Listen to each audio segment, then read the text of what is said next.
Little Dirk, on his Instagram story, posted this, quote, "Stop buying all this jewelry without knowing what you're doing. A lot of this shit fake and some is overpriced. Get one jeweler and stick to him. I'm telling you, y'all be pissed when the truth come out." End quote. What is your thoughts on that? He's completely right. He's completely right, because a jeweler's job is to get a sale and to make money. Every jeweler is not going to be as genuine, and I feel like if you start with somebody, over time, if that's like a good customer, your prices should either, it's going to be what it is at first, or you might just start getting deals, jugs, down the line. But all these jewelers, they act like they're giving you a deal, and then probably be a watch that costs $40,000, but they're going to give it to you for $80 because they know you got the 80.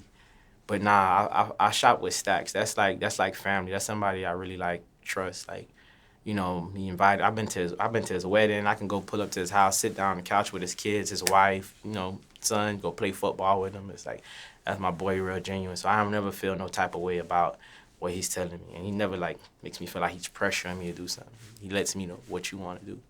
And for viewers watching this that aren't familiar with that jeweler, what area? Oh, he's in the Diamond District, downtown of Miami, Florida. The main area where, they do all the jewelry, all the, all the trading and exchange of goods, basically jewelry and diamonds, gold and stuff. And did he do all the jewelry you're wearing in this interview? Yeah, he literally did. He only did these two. He did the dragon, which spins. This is Shenron from Dragon Ball Z. When they gather all the Dragon Balls and they got to make a wish. Yeah, I'm him. I'm who you wishing to. And he did the Blackie Chan piece for me.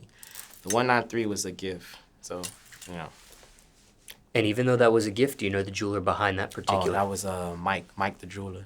And what area is he from? That's like Carroll City area. More like Carroll City area. What about the watch or watches and bracelet?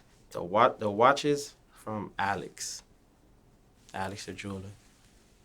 And is that also Miami? Yeah. It's downstairs from Stacks. What about the ring? The ring also was a gift. Shout out my baby mama. And even though it was a gift, once again, do you know the jeweler behind that? Damn, what she said? It was Goody. Goody the jeweler. He's located in Pembroke Pines. And what about the other watch and the other bracelet? The other watch and the bracelet was also from Alex. And that's about it. And this bracelet is from LV. It's an LV Louis Vuitton bracelet. Now, let's dissect some of these items just a little bit further.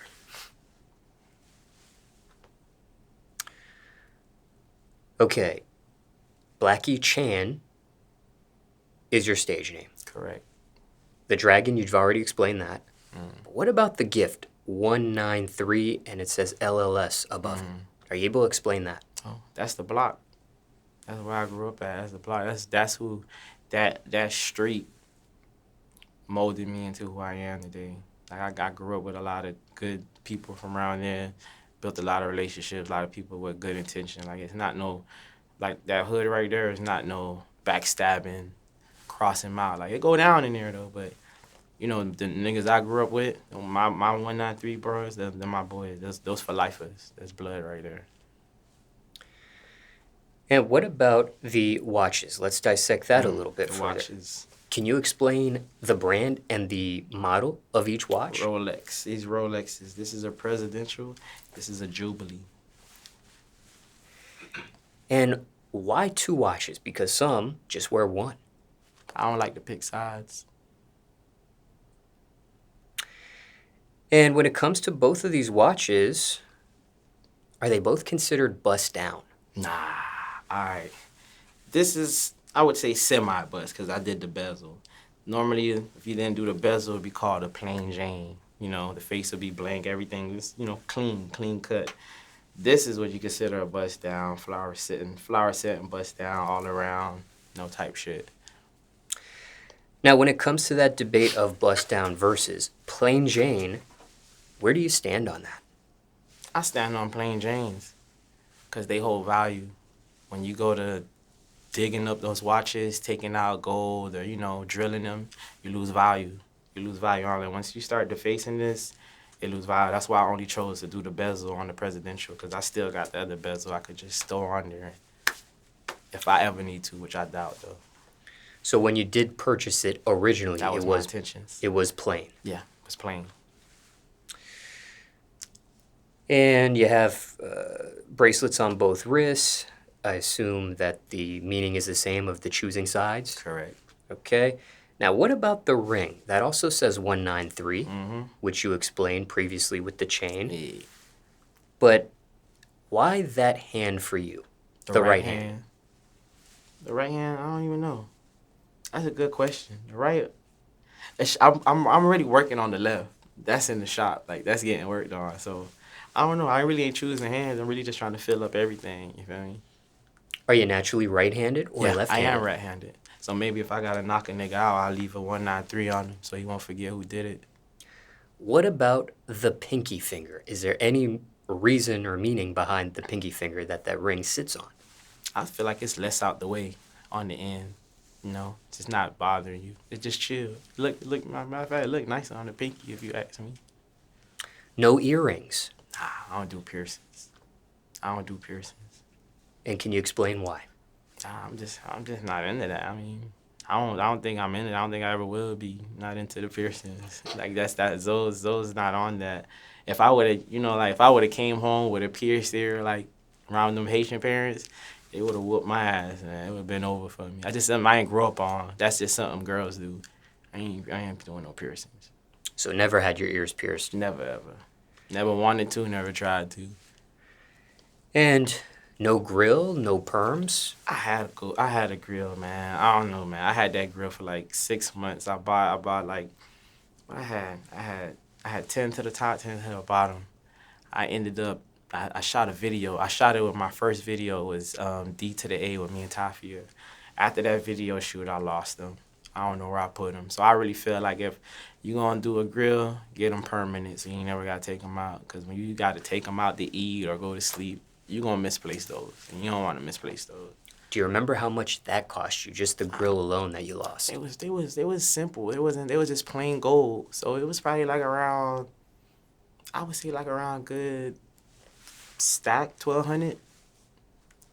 No jewelry insurance on that? On the golds? Yeah. Nah, them gone in the wind. Now, for transparency, 2 of these items you're wearing were a gift. The rest, did you actually pay for, or was any of it for promo? Nah, I paid for it. All of this is owned. This is all mine. It's our own ownership. The items that you ended up paying for, that you're wearing in this interview, do you remember the cost of what you spent? I can give you some. I can give you some amount as far as everything.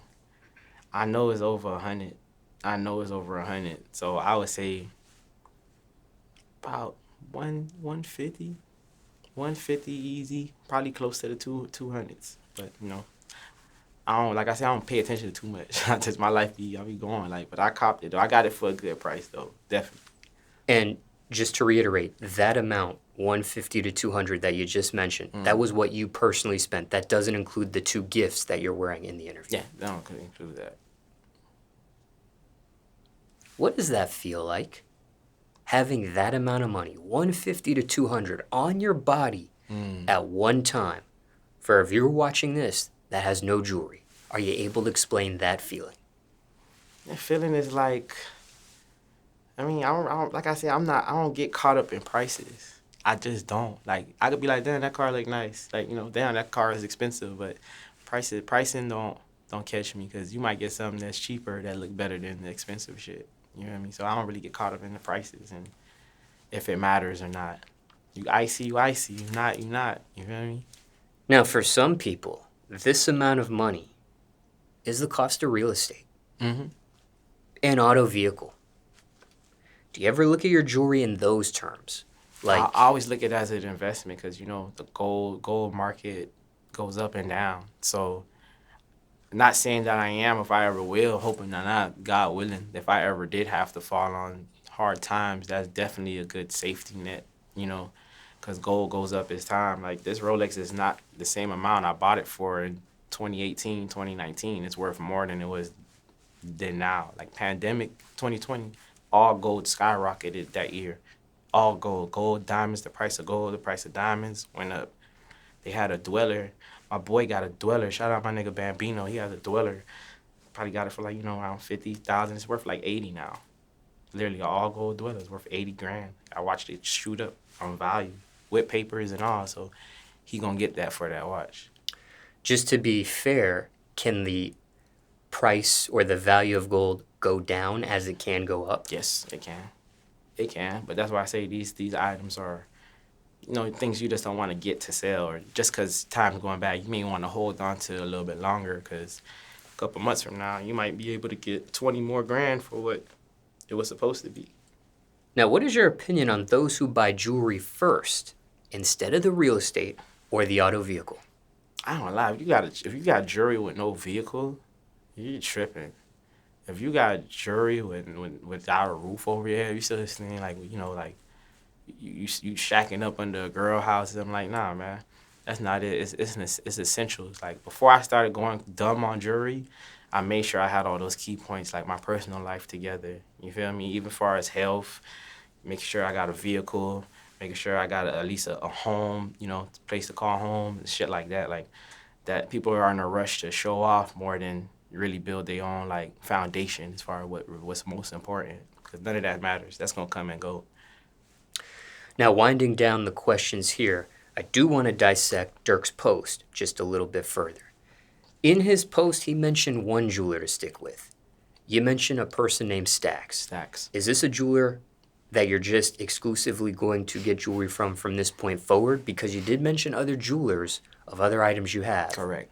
And that was more based off just like you'll see a jeweler be like, yo, man, such and such got a watch for this much. Like, they'll give deals. You just got to know how to play it. But don't always just go to a dealer. Sometimes you got to wait till you see, like, a watch is okay. Let me tell you how it's different. If I get custom jewelry, I'm going to Stacks. If I go buy a Rolex, I'm going to go see who has the best price for a legit Rolex. That doesn't change. Stacks wouldn't feel no type of way about that. It's just a watch. But if I go get custom work, you feel me? I'm going to Stacks if I'm getting something custom. How did that relationship start? Oh, shout out to my boy Young Bree, MMG, one of Ross artists. He introduced me to Stacks a couple years ago. Probably, like a couple years ago. Probably about 10 years ago now. And, ever since then, we've been locked up. He treated me like fam. And back then, I fumbled the ball too. Like I was just so hot to get jewelry. Had made a little bread, ran and got a chain. But he definitely took care of me though. He definitely took care of me since like we talk on a normal basis and shit like that. It's just not when I'm coming and spend money, he knows who I am. Nah, he'll call me, check up on my daughter. How's good, how's the fam, everything good. It's more genuine. It's not just what you want to buy today. Now, zooming out, looking at all your jewelry, the ones that you actually purchased on your own, did you know what you were doing when you were buying this jewelry at the time? Yeah, I definitely knew what I was doing. You got to do your research if you're going to invest that much money into it. Like, I'm not just finna, and even when I first started, you got to go around, you got to pick up information from people or what you know, then go do that. That's a lot of money, man. Like, even if it was 50, 20 grand, that's a lot of money just to go put up and not know what you're putting it up for. Like, you don't even know. Some people don't even know what carat they buy. Some people be like, oh, I like that gold chain. How much you want for it? Won't ask the carat, won't ask the grade, won't ask the size or the weight, how much does it weigh, but they just like it because it looks good, and then they'll just give them the money when you're really losing. The chain can be hollow as shit, but it looks nice and you got the money, you're going to buy it. No, don't buy that. You're not going to get nothing back. It's not worth nothing. It's not even heavy. It's not, you know what I'm saying? You got to know what you're doing before you just go give somebody your money.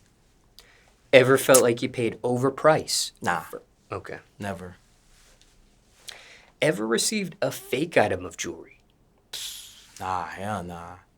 Everything I buy, I go get certified, like ASAP. Like when I bought this watch, I took it to my peoples to go get tested and all. Like they got like a special X-ray gun that they put on it, and it reads the carat, the weight, and it'll tell you if it's an aftermarket band or if anybody played with it. Like, you know what I'm saying? Now, you've spent $150 to $200, as you've already mentioned. any interest in getting into the jewelry business yourself any sort of way?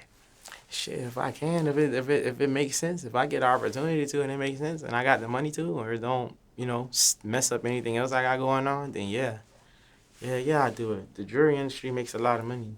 Be honest, it's good. It makes good money.